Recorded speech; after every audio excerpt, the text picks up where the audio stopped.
O objetivo dessa aula é falar um pouquinho sobre os cuidados pós-operatórios na cirurgia de PRK. É uma cirurgia que traz realmente alguns cuidados extras em relação à cirurgia de LASIK e especialmente o cuidado com o manejo da dor. A gente tem que lembrar que as 4 principais preocupações que nós temos na cirurgia de PRK são manejo da dor, reduzir o risco de infecção, reduzir o risco de RASE e reduzir o risco de ectasia.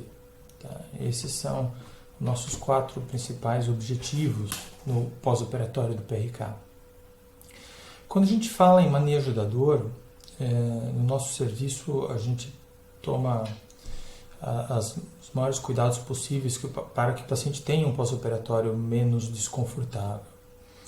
Então, nós prescrevemos analgésico via oral, caso sinta dor, anti-inflamatório não esteroidal nos primeiros 3 a 5 dias, né, de rotina, isso costuma ajudar bastante, e anti-inflamatório não esteroidal tópico, de preferência o ocular CMC, que ele é mais confortável e tem uma capacidade lubrificante adicional. E também a gente associa então ao lubrificante. Não temos nenhum interesse financeiro em nenhum dos produtos apresentados aqui, isso é muito importante a gente deixar claro, tá? Então cada um pode usar as medicações que desejar. Existe também mais recentemente, alguns trabalhos que avaliaram o uso do ocular na lente de contato para o PRK. Então, você deixa a lente de contato absorvendo o ocular por minutos ou horas, dependendo do trabalho, e você usa essa lente de contato, então, no paciente do PRK, e com resultados bem interessantes na redução da dor. A gente ainda não começou a usar isso porque nós temos alguma preocupação em relação ao risco de melting, talvez pelo contato contínuo do anti-inflamatório não esteroidal com a córnea. Então vamos observar um pouco mais, quem sabe no futuro a gente venha começar a usar. Também a gente prescreve então o opioide via oral, né, o Tilex 30 mg, de 8 em 8 horas se o paciente tiver dor extrema, né, dor intensa.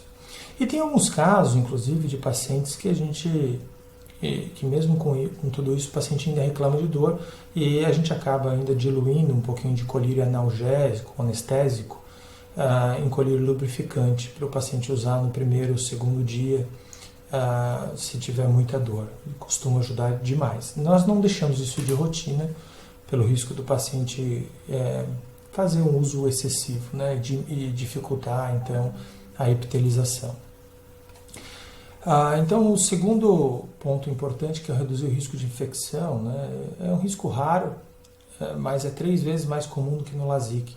Tá? O LASIK se estima 1 para cada 21 mil casos, e no PRK talvez 1 para cada 6 ou 7 mil casos. Né?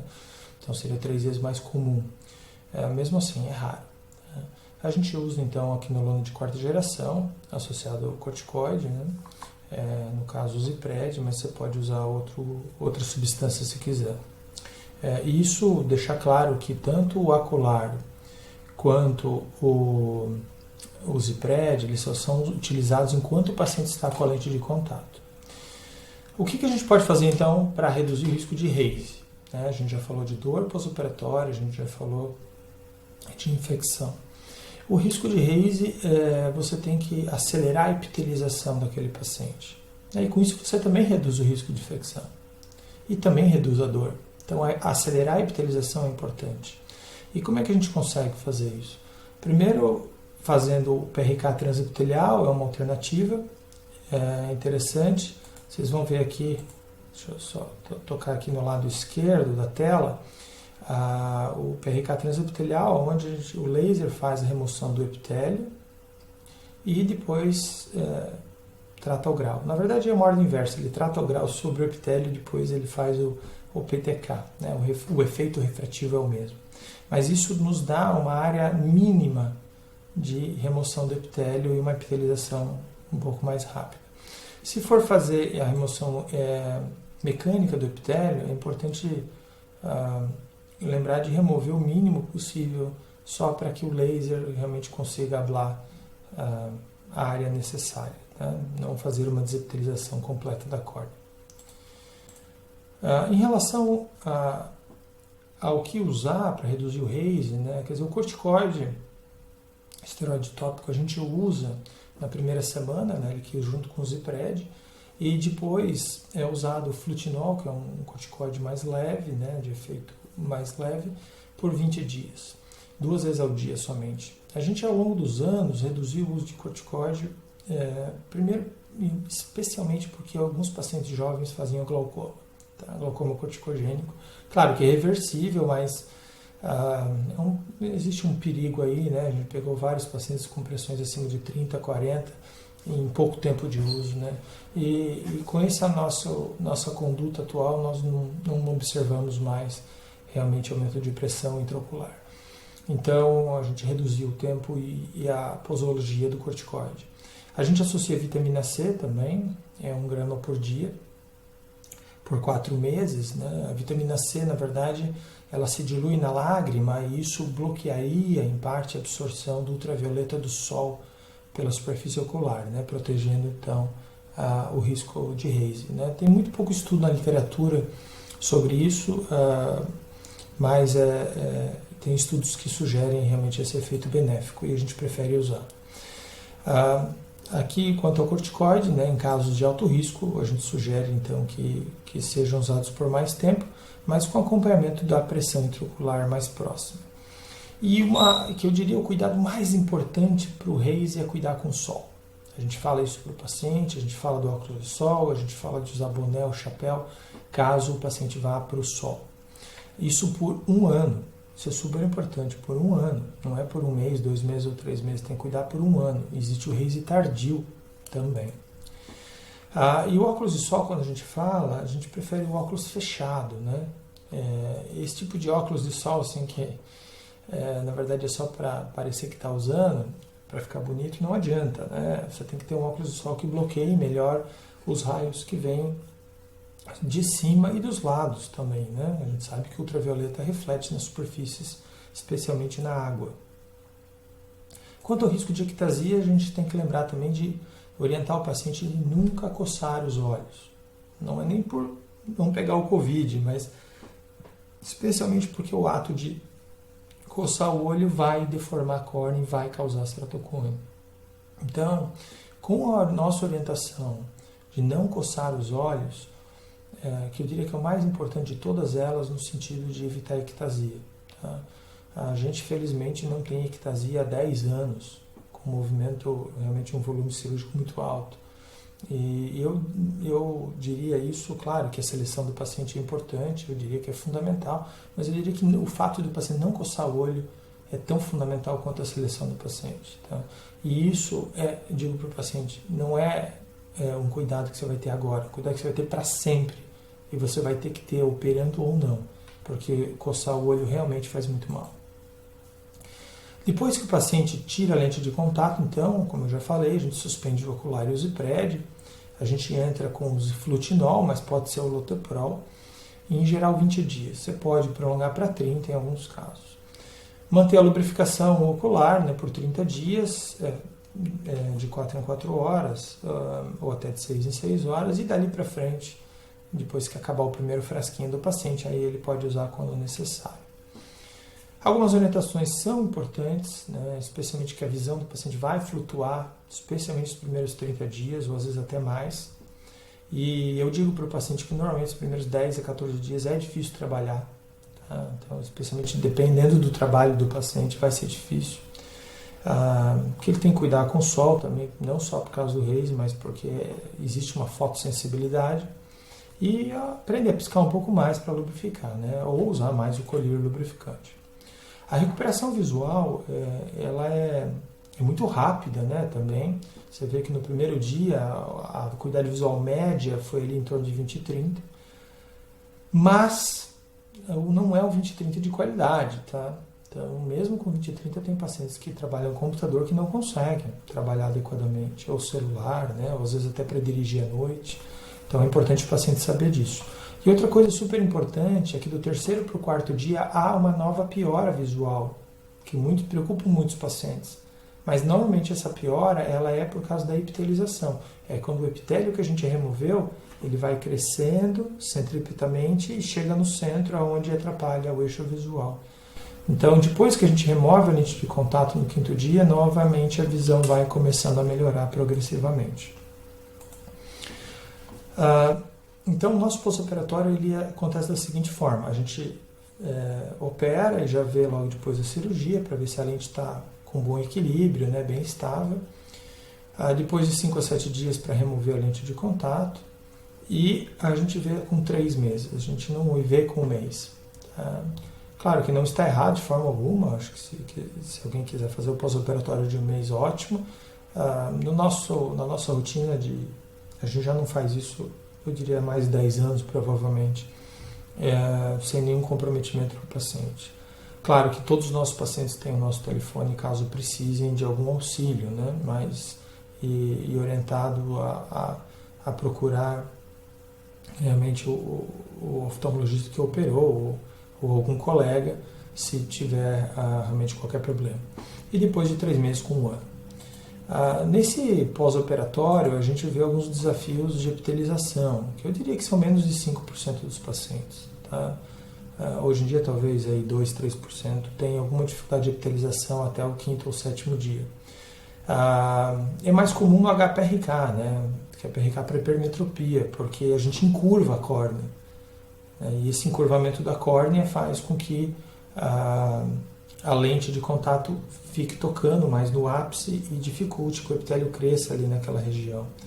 Então, nesses casos, a gente costuma muitas vezes remover a lente, se no 7º dia ainda não está bom. Você pode até esperar mais 2, 3 dias e ver se a epitelização está evoluindo, mas se não estiver evoluindo, é melhor remover a lente, lubrificar bastante, com lubrificante sem preservativo, tá? Ou hialurônato de sódio também sem conservante, e remover o ocular. Tá? Remove o ocular porque o anti-inflamatório não esteroidal pode atrapalhar a cicatrização, um pouco mais tóxico para a superfície. Então, essa é uma alternativa que costuma resolver. Tem pacientes que vão exigir outras alternativas. Por exemplo, esse paciente tinha 10 dias depois ainda do defeito epitelial persistente e exigiu o uso de sorotólogo e 5 dias depois estava fechado. Mas hoje em dia, para conseguir sorotólogo é muito difícil, então você pode, se o paciente não melhora com a lente, não melhora sem a lente, mesmo lubrificando, você pode fazer oclusão. Então, por normalmente 3, 4 dias, normalmente 3 dias ajuda a resolver trocando realmente a pomada, né? Você usa uma pomada com corticoide antibiótico para ser trocada aí 2 ou 3 vezes por dia o curativo. É muito mais trabalhoso, é muito mais chato para o paciente, mas é uma forma que também resolve. No 5º a 7º dia, quando a gente vai remover a lente de contato, a gente tem que tomar muito cuidado com a infecção, que é raro, muito raro, mas ela pode ser devastadora, então a gente tem que ficar de olho. Esse é um caso, por exemplo, que teve suspeita de infecção, mas esse é um padrão de reação imune. Você vê a compressão da lente de contato nas flechas aqui, forma até uma limbite, quer dizer, a gente vê que esse olho está sofrendo pela compressão da lente, e também existe uma reação tóxica pelo uso do ocular. Então, esses casos, a gente remove a lente. Claro que se você tiver uma suspeita grande de infecção, ou se esse infiltrado for mais perto do eixo, tem que colher cultura. Tá? Tem que colher cultura. Numa situação como essa, você pode simplesmente tirar o anti-inflamatório não esteroidal, melhorar a lubrificação e aumentar um pouco a dose do antibiótico para evitar que seja uma infecção, você já está se prevenindo. E observar por 72 até 96 horas, normalmente isso já começa a reduzir. Se, claro, começar a aumentar, e não tem jeito, aí você vai ter que colher cultura e tratar com uma infecção. Né? Aqui, esse mesmo caso. Você vê um paciente com meibomite, né? Quer dizer, isso aumenta mais ainda a chance de você ter uma reação imune. Esse é um outro paciente meu que teve arco imunológico muito semelhante ao que a gente via nos pacientes de cross-linking, né? E realmente um infiltrado imune bem grande, e eles são clássicos, né? Eles têm uma borda não bem definida, né, dos dois lados, mas tem uma área transparente entre o infiltrado e o limbo. Isso é bem comum, é uma aparência bem, eu diria, quase patognomônica dos infiltrados imunes, né? Aqui não tem muito segredo, né? É aquilo que eu comentei, tirar um anti-inflamatório não esteroidal, lubrificar bem o olho. Inclusive, você retira tudo que possa causar toxicidade, inclusive o antibiótico, deixa um pouquinho de corticoide lubrificante, isso vai melhorando sozinho, tá? Então, depois de 10 dias já teve uma melhora bem significativa, e hoje essa paciente, você vê um pequeno afilamento nessa região, a córnea, nesses infiltrados imunes, ela pode ficar um pouquinho mais fina ali, mas a periferia é muito espessa, então isso não causa nenhum problema para o paciente. Esse aqui já é um paciente que uma semana depois, não é meu esse caso, mas uma semana depois teve uma infecção, teve um infiltrado no eixo. Esses infiltrados, independente do tamanho, você tem que colher cultura. Tá? E nasceu aqui, apesar do aspecto bem atípico, nasceu a Acrimonium, né? Então, quer dizer, por que o aspecto atípico de fungo nesse caso? Primeiro, que é um fungo mais atípico, e segundo, que esses pacientes até o 7º dia estão usando corticoide, né? Não só até o 7º, mas até um mês praticamente. Então, as infecções, elas assumem um aspecto às vezes atípico pelo uso concomitante do corticoide. Quando a gente pega os pacientes com 3 meses de pós-operatório de PRK, a gente tem que avaliar a quantidade visual sem correção, e a nossa experiência mostra que 99,5% desses pacientes praticamente estão com a qualidade visual sem correção muito boa. Então, talvez 0,5% desses pacientes, a 1% no máximo, vão precisar de alguma reoperação para ajustar o grau. Realmente é muito incomum isso hoje. Apesar que não é impossível, claro. Então, a refração a gente normalmente não faz com 3 meses, a não ser que exista algum nível de desconforto visual, de queixa visual, né? Ou o paciente não conseguiu chegar ao limite visual dele. Então, limite visual, porque eu digo que tem pacientes que tinham 20/30 como limite visual pré-operatório com óculos. Esse paciente provavelmente não vai passar do 20/30. Então, a gente sempre observa qual é o limite visual pré-operatório para ver quanto que a gente espera de visão pós-operatória para o paciente. E na biomicroscopia é sempre importante procurar por haze, né? Haze é importante em menos de 1% dos casos, tá? Mas quando você encontrar um haze grau 2, o grau 1 a gente também já começa a comentar com o paciente, olha, cuida com o sol, né? E o haze grau 2 ou mais, que é o que começa a alterar um pouquinho a visão, a gente entra com corticoide, eu entro com corticoide novamente, e observo aí por mais 2 ou 3 meses. Normalmente começa aí de 4 em 4 horas e vou reduzindo gradativamente durante 3 meses. Não que exista um consenso na literatura sobre isso, mas eu observei já muitos pacientes que o uso do corticoide ajudou. Não só para melhorar o haze que formou, mas como para evitar que o haze piorasse. Tá? Então eu sugiro que use, sempre controlando a pressão ocular do paciente. E a gente olha a topografia VLA também com 3 meses, mas é muito raro a gente encontrar uma ectasia em PRK, ainda mais com 3 meses. Se a topografia ainda não estiver boa, pode ser mais por uma alteração de epitélio até do que por uma ectasia. Mas é claro que aí a gente vai ter que acompanhar o paciente. Esse é um paciente que, 2 anos depois do PRK, começou com queixas de desconforto e dor, que já, na verdade, tinha começado 6 meses depois da cirurgia, né? Mas ela veio nos procurar 2 anos depois. Então, e o que a gente foi ver, na verdade, esse paciente estava, a gente consegue ver os microcistos aqui, com uma erosão epitelial recorrente, né, da córnea, até um espessamento do epitélio aqui no OCT, mostrando isso, né? Então, olha aqui, corando com flúor, dá para ver bem. Então, esses pacientes, mesmo operados de PRK, eles podem ter erosão recorrente do epitélio. Tá? Não é o mais comum, até porque a gente usa o excimer laser para tratar, né, através do PTK, uma erosão recorrente epitelial. Então, por isso é difícil a gente ter um paciente com erosão recorrente pós-PRK, mas existe. E isso porque existe um defeito, então, nos complexos de adesão da membrana basal epitelial, né, que a gente vê em outros casos nunca operados também. Outras reações mais raras, né, como esse nódulo epitelial, num caso do meu irmão operado, com ablação de superfície topoguiada, né, mas são casos mais raros, né, e isso aqui é só um nódulo epitelial mesmo, não chega a ser Reise, né. Reise ficou aqui um pouquinho residual, mas ele é mais alteração epitelial. E a gente sabe que o Reise ele é mais comum em ablações profundas e nas ablações hipermetrópicas. E também de astigmatismos mistos, né, onde é ablação em arco, em semiarco periférico. Mesmo com o uso de mitomicina pode acontecer. Tá? Então a gente orienta bem o paciente e fica mais de olho nesses casos. Quanto maior o grau, maior o Reise. Quanto mais periférica a ablação, maior o Reise. A gente usa conduta expectante, até porque a maioria dos casos melhora sozinho. Agora, se você tem Reises maior que grau 2, a gente já começa a usar o corticoide, e grau 3 e 4, se for unilateral, às vezes dá para até acompanhar um grau 3, para ver se vai melhorando sozinho, mas são anos, né?